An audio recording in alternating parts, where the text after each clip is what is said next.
আজকে আখড়াইয়ের ওপর সংক্ষিপ্ত ধারণা আমি দেব। আখড়াই গান হলো লোকসংস্কৃতির একটি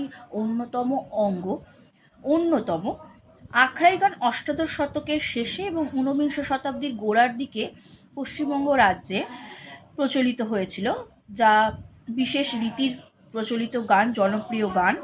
কুলিচন্দ্র সেন এবং রামনিধি গুপ্ত এই নতুন রীতির গানের প্রবর্তক ছিলেন এবং রাজা নবকৃষ্ণ ছিলেন এই রীতির পৃষ্ঠপোষক। আচ্ছা, আমরা অনেকেই তো জানি যে আখড়াই লোকসঙ্গীতের মধ্যে আমাদের বাউল আছে, ভাটিয়ালি আছে, ভাওয়াইয়া আছে, ধামাইল আছে, গম্ভীরা, কবিগান, অষ্টগীত, পটুয়া সঙ্গীত, টুসু সঙ্গীত, ভাদু গান, এই সমস্তর সাথে আখড়াই জড়িত।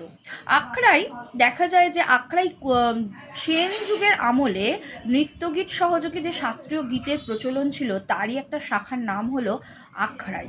এই আখড়াই কিন্তু গীতগোবিন্দে উল্লেখিত প্রবন্ধম শৈলী নানা বিবর্তনের নাটগীতি থেকে আখড়াই গানের রূপ নিয়েছে। আইনি আকবরী থেকে জানা যায় গায়ক, বাদক ও নর্তকদের যৌথ সম্প্রদায়কে আখড়া বলা হতো। এছাড়াও কিন্তু শান্তিপুর আর কৃষ্ণনগর অঞ্চলের অবস্থিতির পর অষ্টম শতকে চুঁচুড়া হয়ে আখড়াই গান কলকাতায় প্রবেশ করেছিল।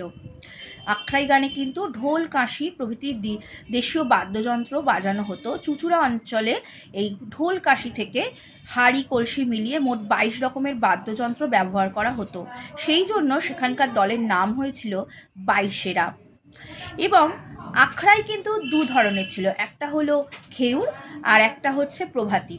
খেউর ছিল অত্যন্ত অশ্লীল এবং প্রভাতীও ছিল খুব একটা সুশ্রাব্য নয়, অর্থাৎ অশ্লীল।